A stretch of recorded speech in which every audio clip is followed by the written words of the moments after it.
terms of the last day. Quick way of introduction, my name is Alan Weber with Mark IV. So our firm provides technical and economic support to the National Biodiesel Board, and I'm going to have the privilege of serving as moderator today. I'm actually going to start off by breaking two rules of moderating. So the first rule I'm going to break is I'm going to tell a story, which I know I shouldn't do, but we've got a small crowd. And the second thing I'm going to break is I'm actually going to tell a story, and it's going to involve religion. So I know that right off the bat that I'm in trouble. But I happen to belong to the Lutheran Church, and this is a story that my own pastor told me. He was talking about a young man who had just finished seminary, and he got posted. And so he's a flatlander. He's out in Missouri where I'm at. And his first posting was out in Montana, so he was so excited. He took off driving and drove all the way straight through on a Saturday, got in late Saturday night. Woke up the next morning on Sunday, and lo and behold, there was 16 inches of snow, and he had a car. So he was like, oh my gosh, what do I do? Well, where he was staying and the church was only about an eighth of a mile away. He said, I'm just going to walk it because I need to be there for my congregation my first Sunday to preach. So he goes there, he walks, he opens the door, and lo and behold, there is nobody but one person in the congregation. He thought to himself, you know what? If this person, this lone cowboy that's out there, if he wanted to hear the word, I need to preach. So he got up and he started, the Old Testament lesson, the epistle, the gospel. We got into the sermon, and he gave kind of one of those what I call old school Missouri Synod Lutheran sermons. He got fired up. 45 minutes later, he kind of wound it down. And then he got done. He went out to the end, and he talked to this one lone cowboy, and he said, well, he's like, this is my first time. You're my first congregation. He's like, what'd you think? And the cowboy said, well, Pastor, you and I, we're kind of alike because both of us, when we woke up this morning, we looked out the window, and neither one of us wanted to get out of bed. But you knew you needed to come preach, and I knew that I needed to go feed my cows. But let me tell you what, Pastor, he's like, if I went out to feed my cows, and there's only one cow that showed up, I wouldn't have fed him the whole load. So glad you're in the seats. We're still going to give you the full load up here. And I'm actually really happy because I see there's some ag producers out here in the room.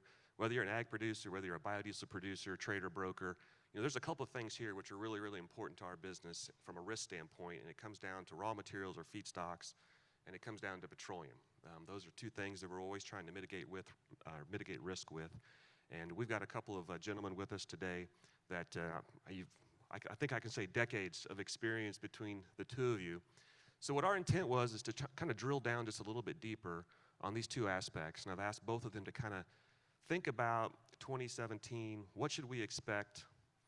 What are some things that maybe others aren't thinking about on a day-to-day basis that they should be thinking about that can impact their business from a supply and demand standpoint, from a pricing standpoint? So that's what we're going to do. Let me just introduce both of them first, and then from there we'll go with a few comments. So first of all, on my immediate left here, Martin Parrish is Vice President of Alternative Fuels with Valero. So he oversees Valero's ethanol plants as well as alternative energy development with things such as their joint venture in Louisiana in terms of the renewable hydrocarbon diesel facility. So he joined Valero in 2000 and worked out of their headquarters as the Capital Projects Director, and he also has held several positions at refineries in terms of Corpus Christi as well as Aruba, and before that he was with Citgo and Arco, and has an academic background in chemical engineering from Purdue. On his left, we have with us Perry Dixon. So Perry is with ADM. He's their economist, bringing to us more than 40 years of experience in terms of price forecasting and commodities. And prior to ADM, Perry worked at a brokerage firm in Chicago, has an ag background, so grew up on a diversified crop and livestock farm in Idaho. And his academic background is agronomy in terms of undergraduate, and then graduate degrees, both master's and PhD in ag economics from the University of Illinois. I was kind of happy to see that both of you guys are from Midwest universities, so that's great. Now, so both of them are just going to have an overview, so 5, 6, 7, 10 minutes, something like that, of some comments. And then I know you've been here for 2.5 days. You probably have questions of your own, so we wanted to open this up into more of a dialogue format. So we'll start going, but if you have a question, if you could please come to the center mic, and just for their benefit, if you could introduce yourself and affiliation in terms of what firm you're with. Quick reminder also, we want to make sure that you guys get checked in through the mobile site. So I think that with the way the other sessions are run as well, if you go ahead and get checked in, at some point, I'm told that there'll be a gift certificate that'll show up, and there'll be somebody that is awarded. So with that, I'm going to go ahead, Martin, if you could kind of take things off. Okay, thank you, Alan. Well, as Alan said, I'm Martin Parrish with Valero, and with my background, I had about 8 years in oil and gas production right out of school, and then 20 years in refining. So I realize most people in the room think when I open my mouth, I'm going to be lying. So if we can get past that. And the other qualifier is if my voice cracks, it's not because I'm lying, because I'm going to be doing data straight from the Department of Energy, but I've been fighting a cold, so you might see me taking a lot of water here. And as Alan said, I grew up in Indiana. I actually grew up in the agricultural community in Mount Vernon, Indiana, and my dad was a crop duster. So I grew up around helicopters and airplanes my whole life in agriculture. So anyway, what I'm going to do today is talk about U.S. market trends. Again, this is all DOE data from the last outlook the DOE published, the 27 outlook. So there's historical data from the DOE, forecasted data from the Department of Energy, and none of it's Valero data. So if I go to the first slide, Alan said you would be interested in just crude production in the U.S. and natural gas production. And what we've got here is crude production and imports. And if you look at the oil production, which is the line on your left, and the gas production on your right, you can see they look remarkably the same, the slope. That's the shale revolution in the United States, you know, just a huge game changer. I think everybody's aware of that. You talk about a positive black swan event. This was a positive black swan event. The natural gas on the right, you know, energy, natural gas was up 10, 12 bucks a million BTUs. You know, now it's dropped, it's over $3 today, but most of the year it was in the $2 range. Just a huge advantage for the United States manufacturing versus Europe versus Asia. You know, this is good for everybody. This is good for refining. This is good for energy consumption and biofuels. This is good for steel. It's, you know, good for you name it. It's been a great thing for the United States. Back on the left, on the oil, you see as the shale took off, production took off, and then, you know, what happened in 2016? Well, all the increased production, prices collapsed, rig count collapsed in the United States in the end of 2014, and that finally caught up with production in 2016. So you see production dropping off in both oil and natural gas. That's directly related to the price drop, the rig count drop. And you see what happened then is crude oil imports, which is the bars on the left, jump back up. So after declining from 2010 through 2015, they jumped back up in 2016, which makes sense because U.S. production was off, so refiners had to bring in more imported crude.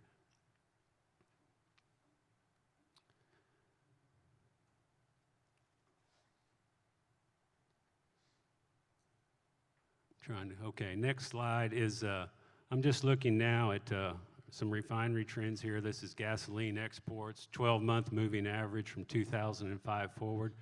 Now this is exports, it's not net exports. So there are gasoline imports to the U.S. too, but from a refiner perspective, you know, if the prices work for arbitrage, you know, European refiners, other people are going to send gasoline this way, but this is kind of what the U.S. refiner, or not kind of what, this is what they have been doing. So you can see just a huge increase in exports. Canada pretty flat, but growth mostly to Mexico and Latin America, the vast majority of the growth. And if you look at the current week, we had right at 1 million barrels a day of exports of gasoline, about 700,000 barrels a day of imports, which is not on this chart. So net exports were 300,000 a day. So a few years ago, United States became a net exporter of gasoline for the first time. So, you know, the U.S. refineries are exporting. If you look at the next slide, it's the same information for diesel. And this is also total exports, but diesel imports are very small. They're only about 100,000 barrels a day. So whether you looked at exports or net exports, it's not a whole lot different for diesel fuel. And you can see just a huge growth in that too from 2005 forward, and over 1 million barrels a day now of exports. So that's like 20% of U.S. production is exported now in diesel fuel. About 10% of U.S. gasoline production is exported, 20% of diesel fuel. And you can see kind of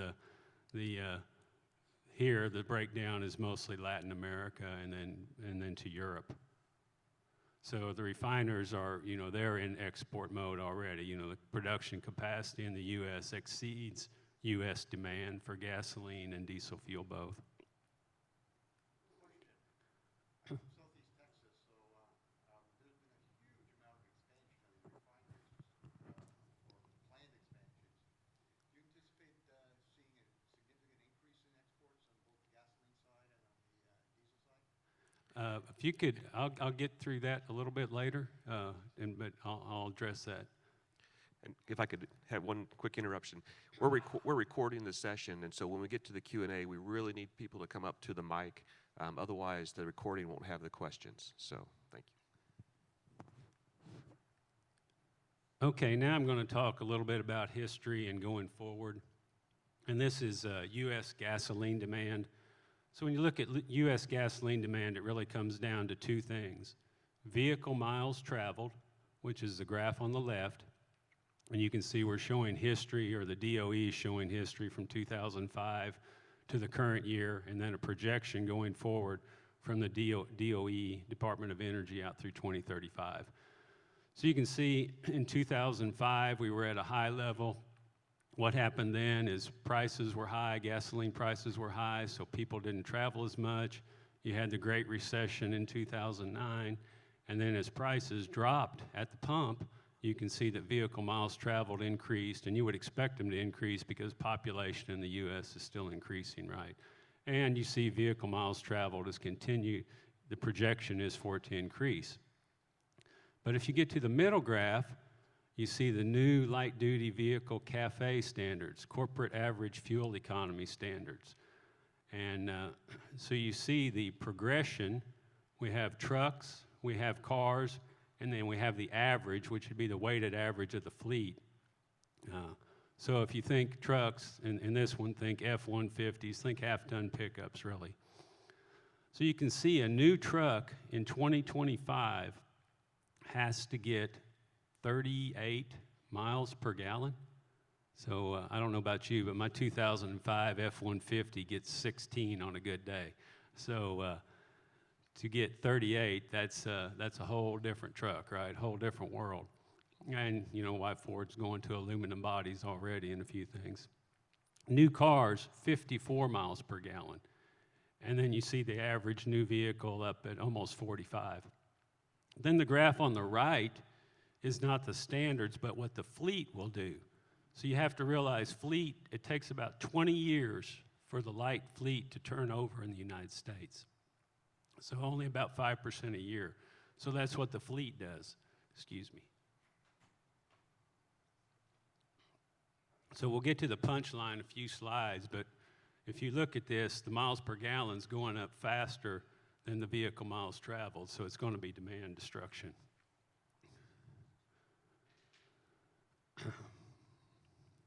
Next slide, I'm not going to go over this, but the same thing is happening in diesel fuel. It's more complicated because they have all these classes of vehicles. Class 1, which is your light vehicles, all the way through Class 8, which is your tractor trailers. And you can just Google this, medium and heavy vehicle phase 2 standards, and you can get all this information. But basically, the fuel economy of those has to improve too. So then, if you get to the bottom line, what does that mean for gasoline demand forecast, including ethanol in the United States, and diesel demand forecast, including biodiesel in the United States? You can see that gasoline demand had peaked in about 2007, and we actually, as refiners and most people in the industry, thought that would be the highest level ever achieved. What happened, though, with these low absolute prices we got another peak that's happening right now. But from this point forward, fuel economy is going to take over, and as long as those CAFE standards stay and are the law is not changed and those stay, you can see you have a huge drop-off in gasoline demand in the U.S. And diesel demand is just flat. And this is not just transportation fuel diesel, this is all diesel. So this is home heat, this has got everything baked into it. You can see it's basically flat out through 2035. So if you look at diesel in the U.S., 64% goes on road, about 11% for heat, about 10% for rail and marine, another 10% for industrial, and 5% for farm. So it's 100% total. So what really drives diesel demand in the U.S. is the big rigs. I mean, that's the vast majority of it. So as that fuel economy increases in the transportation sector, so you can see, and from a refiner perspective, they're already exporting quite a bit, and any kind of increase in capacity refining-wise, you're going to have to export on the diesel side, and gasoline, you're going to have to grow exports just to maintain status quo. Now, if you looked at worldwide demand, it would tell you a different story. You'd see modest increases in both of these because world population's increasing, GDP of the world's increasing. As GDP increases to a point, consumption increases, and then it kind of breaks over. So that's what I had prepared today, and I'll pass it on to back to Alan now.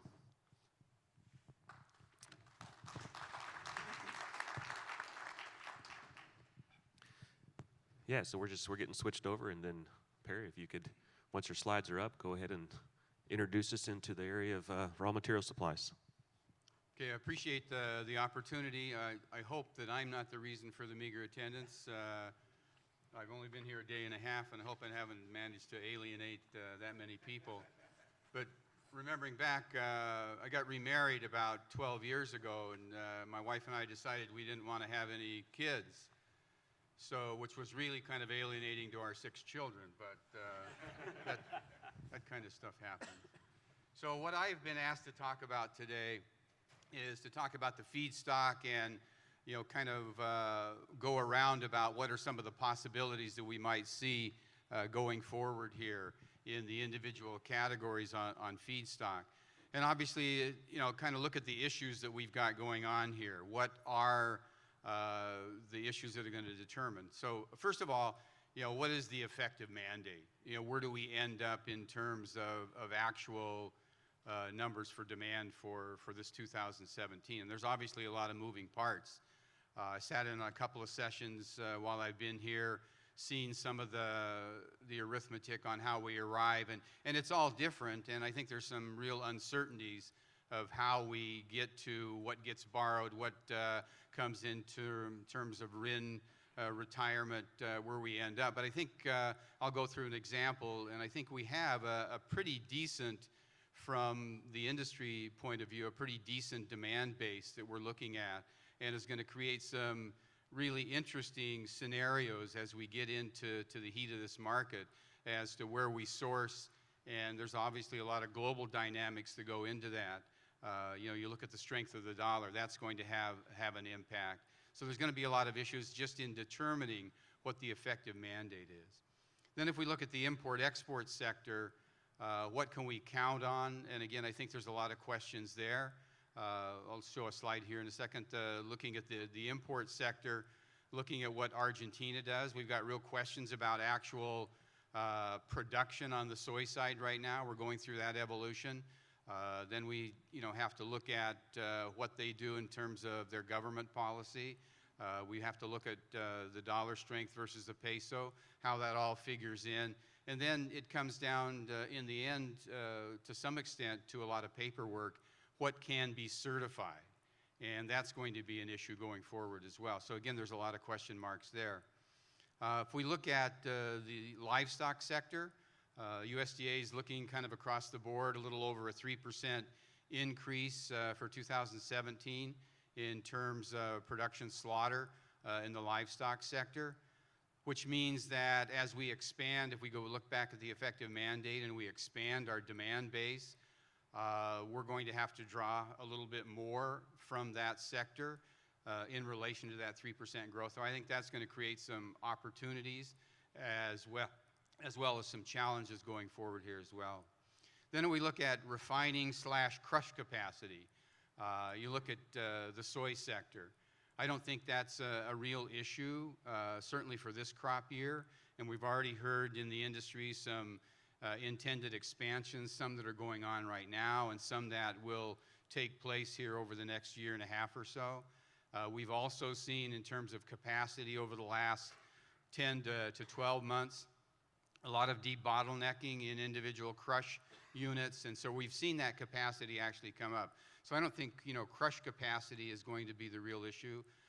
Refining capacity on the high FFAs may be an issue as we move forward here, and again, depending on the mix that we're looking at, depending on the imports, a lot of things that are unsettled at this point in time.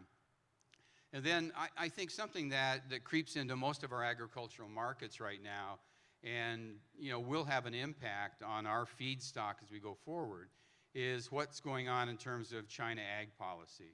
And I'm not sure anybody has a real firm handle of how they want to get rid of their piles of corn and a lot of other surplus commodities that they have. What are they doing then to import tariffs? We've seen it on the distiller's product. We've seen it on ethanol just this last week. And so what they do in terms of sourcing products, and again, you throw in the political component here that we have with the new administration and back and forth between China, do they want to come in and be huge importers of canola, both seed and oil? That will change some of the dynamics on crush in Canada, and will change the dynamics on feedstock availability for what we're looking at here in the U.S. in terms of biodiesel. So I think that's going to be an issue that's undecided right now, and is going to be something that we're going to have to look at as well. And then I think probably the bigger impact on feedstock issues will probably not come in terms of this 2016-17 crop year, where I think we know the dynamics, we know what kind of a crush we're looking at, but I think the real unknown comes in 2017, and what we plant here in the U.S. and particularly I think in Canada as far as canola is concerned. That is going to be something that really gains our focus more specifically as we move forward here. Right now in the U.S., the expectation, we already know with the report that came out last week, and I think kind of general look at the market, we've lost about 4 million acres of winter wheat. Maybe that changes some of the dynamics for spring wheat. Maybe we end up being unchanged or maybe a little bit higher.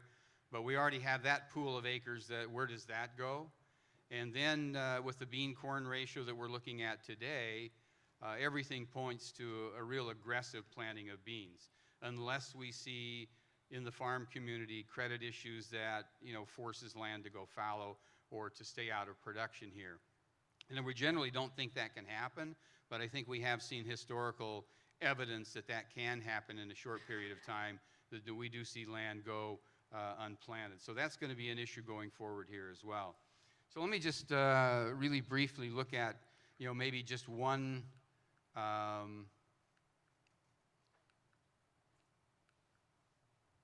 example of what the effective mandate might look like, and then kind of look at what that might bounce back into in terms of feedstock.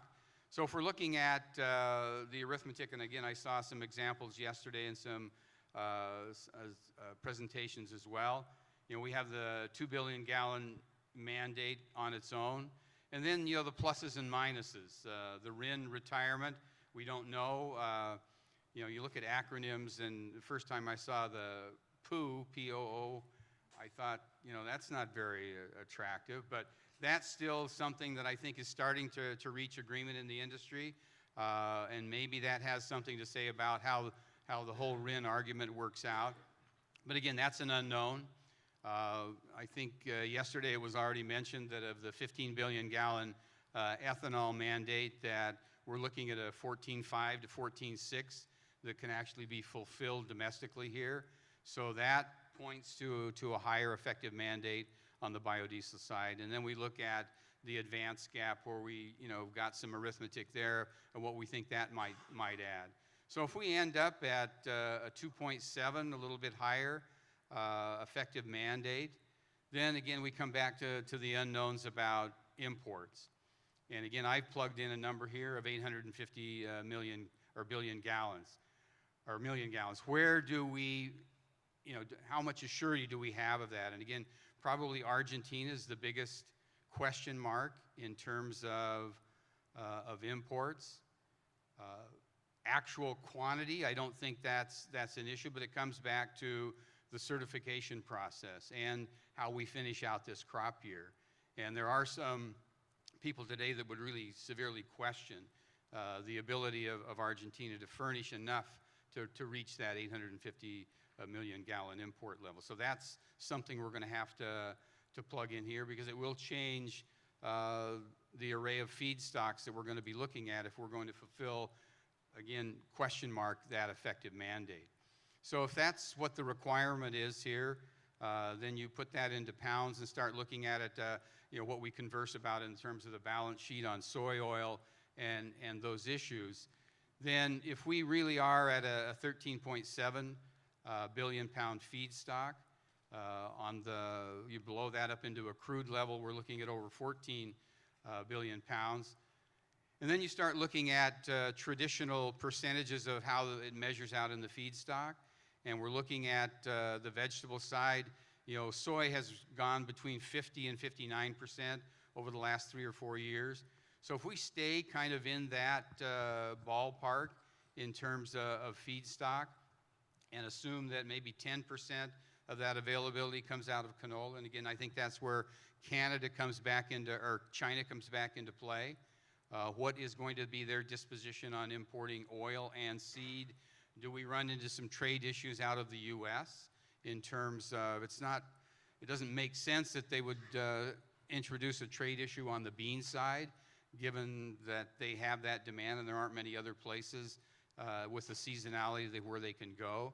So if that really is the issue, then we're probably looking at something on an annual basis that would represent about 625 million pounds of oil on a monthly average.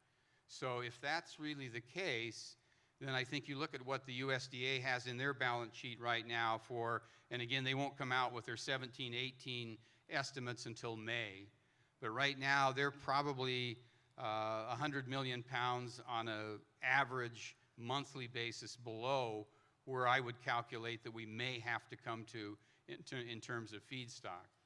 And so I think that's probably, for me, as you look at across the breadth, and again, you go back to refining capacity on the high FFAs, then that becomes an issue as well. And we start focusing back, if that effective mandate is really over that 14 billion pounds, then I think we have some issues that are actually, I would view as positive in the industry, but then focus on 2017 and looking at crush capacity. I think we have certainly the potential to furnish that. But we're going to have some interesting months and transition period as we move into that. So I think I'll stop there, and maybe we can converse and see if there's any differing opinions here. Thanks. Yeah, so at this point in time, we want to make sure that we kind of get an ongoing dialogue. We'll kind of start back and forth because we were actually chatting before the session started and had some questions of each other. But as you think of something, please come up to the mics, and once I see you up in the queue, we'll get you worked in. The first thing that came to mind from my perspective, Perry, was I had a colleague once, and he said the answer for biodiesel is a chicken in every pot. And I had to think about it for a second. But his point is that if we had more, animal protein being eaten, more poultry, more pork, things that consume meal, that's going to drive crush and more crush capacity in terms of expansion. And then that's going to obviously drive additional veg oil supplies. So my question relates back to what's gone on in terms of like TPP, because we've seen announcements recently in terms of several new slaughtering facilities that are planned or already being built. So Does TPP affect that? Is that going to potentially impact meal demand and/or animal fat supplies from your perspective? Yeah, I think that in and of itself, the demise of that, that trade structure, I'm not sure that creeps in here, at least in the next 2 or 3 years, to be all that important. But longer term, I think how this administration, the new administration, handles trade issues, because we're certainly, in terms of looking at the U.S., and you start going a little bit longer term, looking at where population is going to increase, I think we have a tremendous potential in the U.S.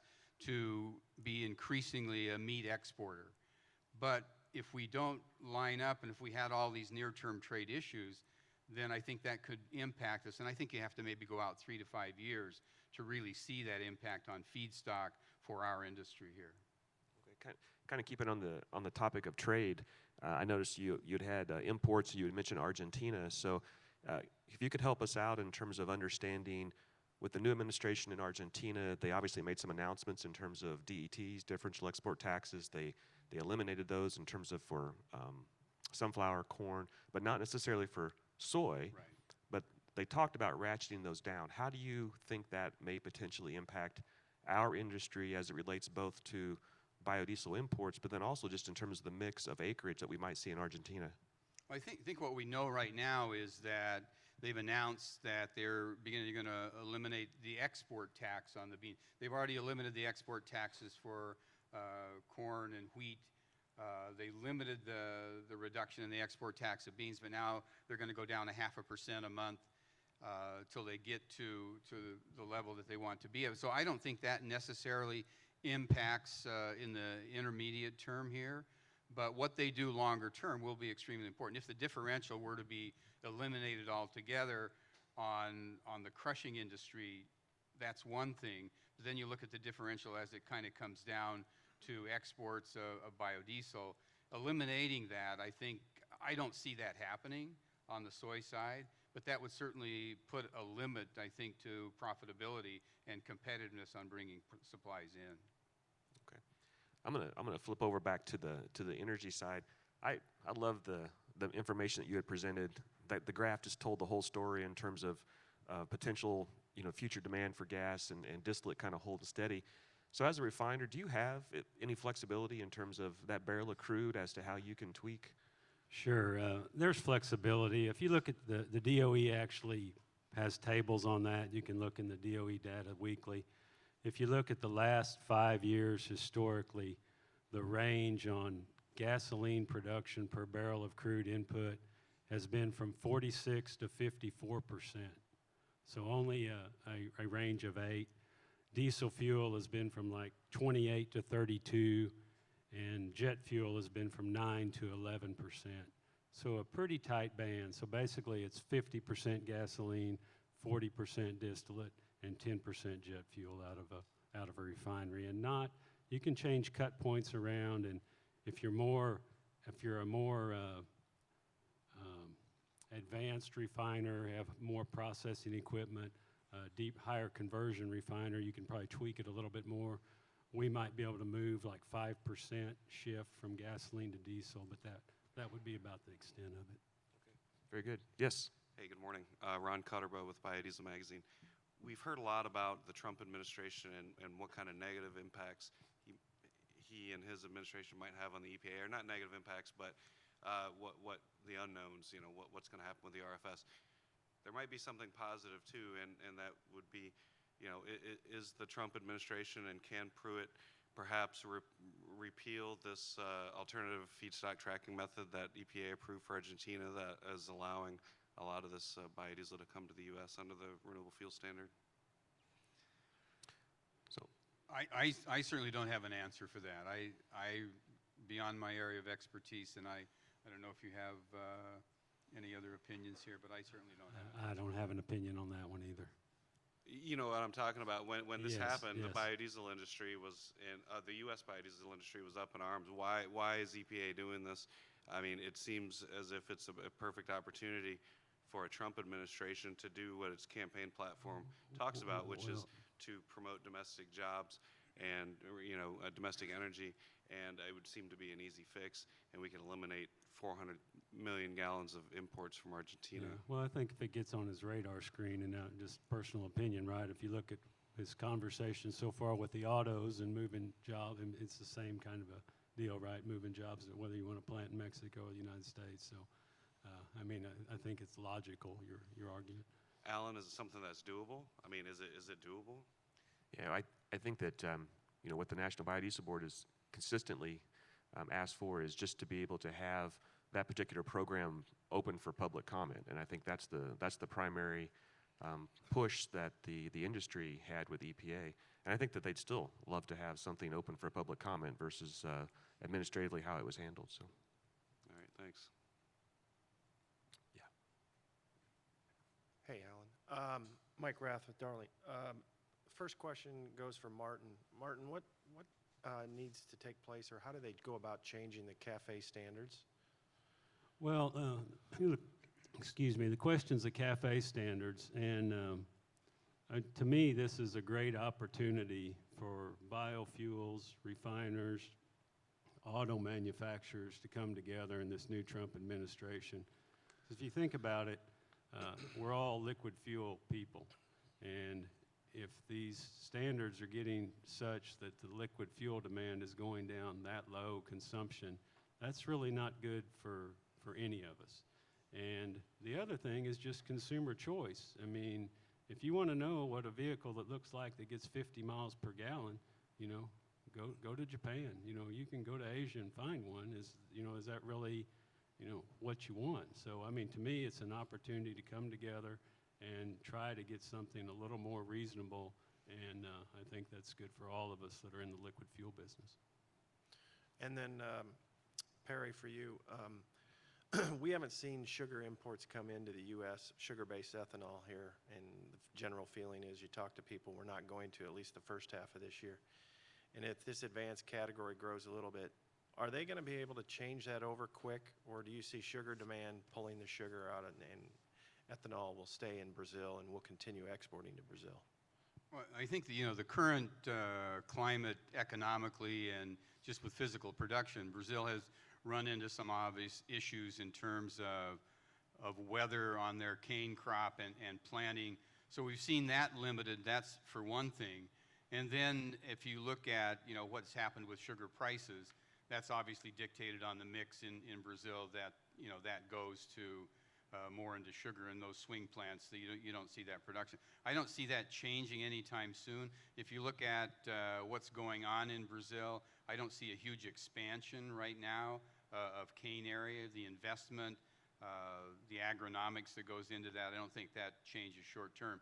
So I guess unless we were to see a real abrupt fall in terms of sugar prices, I don't see that dynamic changing anytime soon. yes, please. Hi, Layman Francis with ADM. Martin, I had a question for you about OPEC and their concerted effort to rein in production over the past half year or so. In your opinion, do you think that's a sustainable policy for them? Will they be able to do that in the long term, or do you think that the pressure from U.S. production coming back online with higher crude prices will, in effect, put a arbitrary ceiling on where energy can go in the next months? Well, certainly. I mean, you already see it in the rig count now, right? As price increased a little bit, rig count came back up in the United States. Really, though, only in the Permian Basin and a little bit of other Mid-Con shale. You're still not seeing the rig count in the Bakken and the Eagle Ford. So to me, it's going to be one of these things. As price goes up, more rigs come on in the U.S., more rigs come on in the rest of the world. That's going to beat price back down. Can OPEC hang in there? And but they're going to have to cut. They're going to have to hold to their production cuts.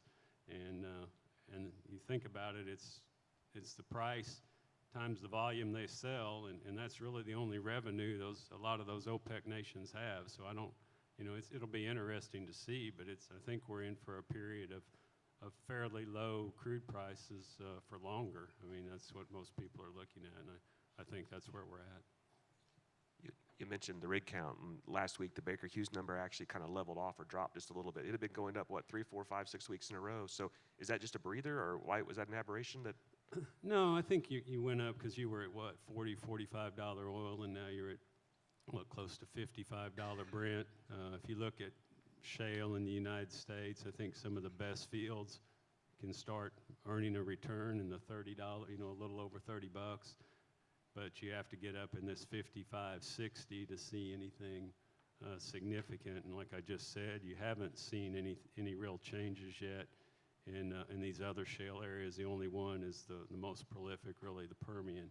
So at some point, if you stay at this 55, the rig count's going to level off a lot lower than it was before. But so I would just say it's going to chop around here a little bit. But you are getting to the point that it brings in a lot more shale. And you also saw the natural gas price go up, so you've seen a little increase in natural gas drilling too. So on that note, in terms of what we're seeing, are we primarily, you'd mentioned the price where we would probably see more and more drilling.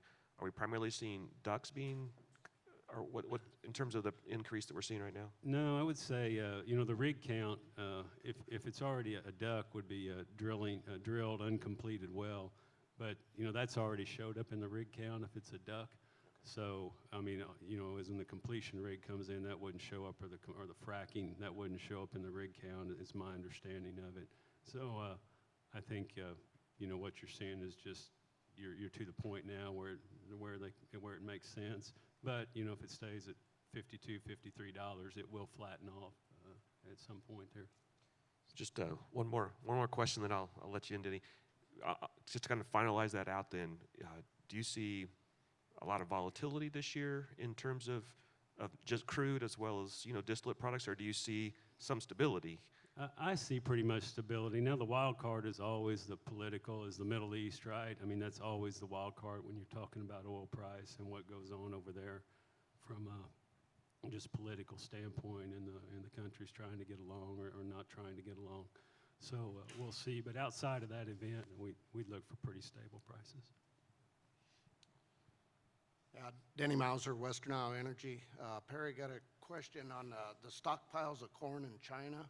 How long will it take for them to eat through those and have an effect on the United States production of corn?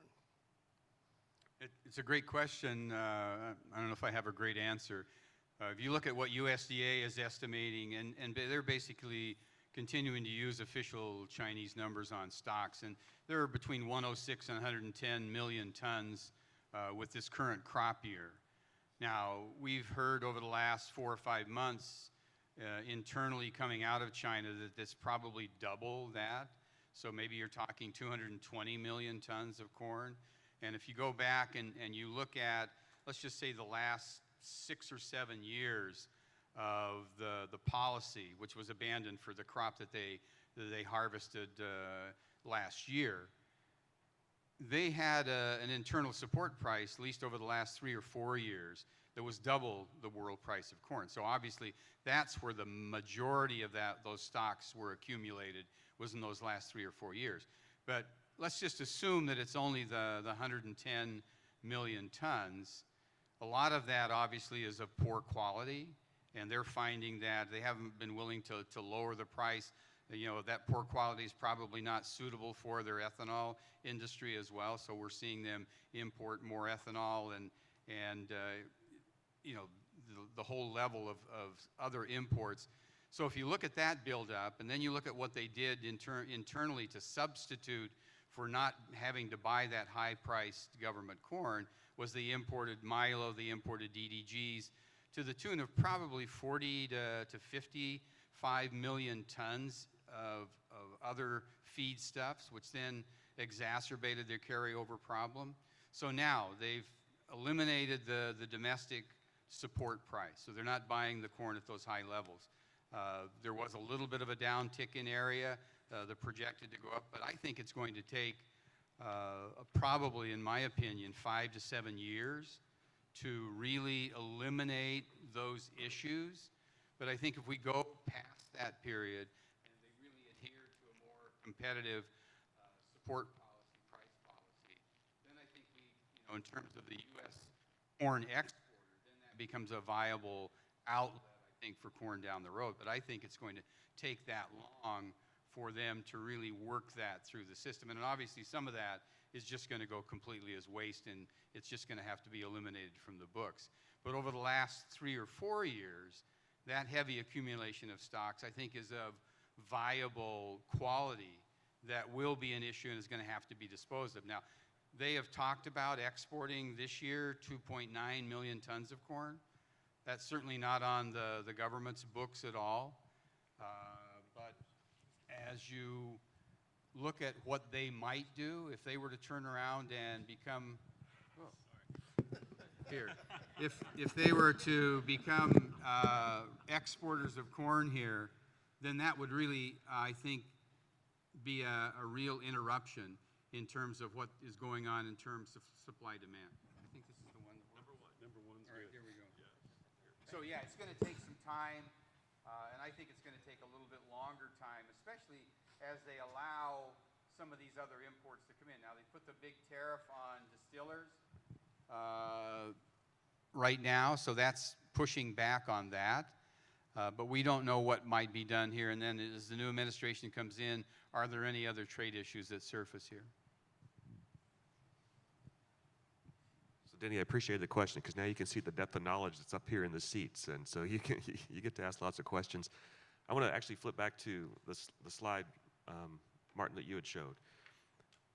It still intrigues me just watching the demand fall off in terms of gas, seeing distillate kind of stay flatlined. So realistically, from your perspective, those CAFE standards, what's the implications for us in the biodiesel industry from that? Well, to me, that's pretty simple, right? Whether you're talking about E10, E15, B5, B20, if the total volume's going down, a fraction of that volume is still going down too, right? So it's not great for anybody in this room, right? You're just fighting for a smaller total number, and and the other thing, it's really back to the consumer choice, and is it even something that we want in the United States? And I would argue it's a pretty tough sell. Yeah, so we're getting closer to our ending point. I want to make sure if anybody else out there has questions that are top of mind, please ask them. But I'm going to ask the same question to both you gentlemen. Just one of the things I think you bring to the table is just the years of experience looking at things maybe from a different lens. And so, if there's one thing that you wanted to highlight, specifically for our biofuels, our biodiesel producers, that they should be paying attention to this year from a petroleum perspective or from a raw material feedstock supply perspective, what would that be? Well, what I would say is, and I said it earlier, to me it's just a really good opportunity with the new administration. And I think, it's a new day. And if anybody sat in on the Washington panel yesterday, nobody knows what's going to happen. I certainly don't know. But it's going to be interesting, right? It's going to be different, I would say.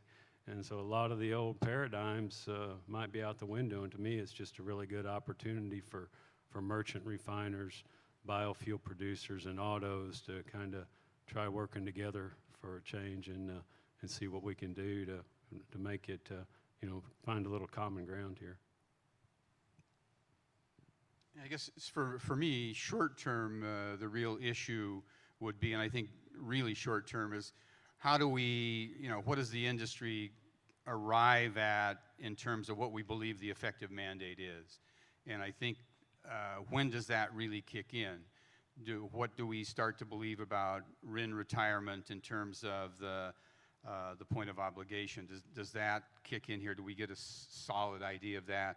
Then what do we believe about Argentina in terms of their availability to bring those imports in? Because I think those are really two big variables in terms of what the effective mandate is, how that impacts our feedstock. And so I think as we start bridging in here, we start getting into late Feb, early March, I think when that kind of coalesces and we get an idea in the industry, then I think we can start, at that point, I think that if we really are at over that 14 billion pound feedstock demand, then I think we're going to start to see some dynamics really kick in. A little bit longer term in terms of what I think we really need to be watching is, you know, the general tone in terms of what people are projecting for U.S. agriculture. And if we go along like we're going along right now, we've gone from after 2008, how do we feed the world, you know, were we going to be able to produce enough, to today, we're looking at, look, we don't need 15 million acres of U.S. crop ground that's going into production right now. And again, I think that's maybe a false signal, but I think that's going to be important to this industry of, you know, how we develop that, how does that change? And then you go back and you look at all the other macro issues, the dollar strength, what does the administration do in terms of trade negotiations going forward here?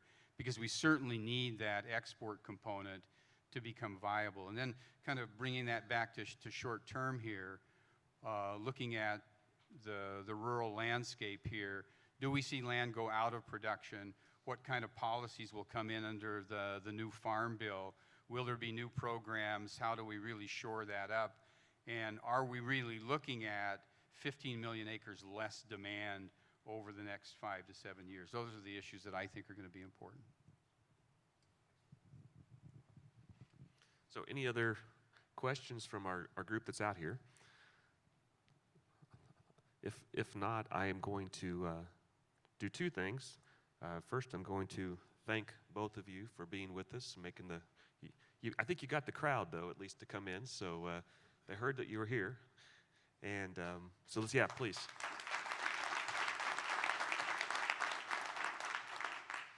And second thing is that I guess I get to announce, from the Biodiesel Connect perspective, the winner of the drawing is Philip Logan, if Philip's here.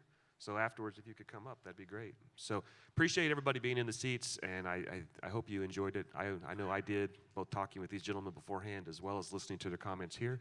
And with that, appreciate you guys being at the conference, and we have one more session that starts in about 15, 20 minutes. Hope to see you there. Thank you.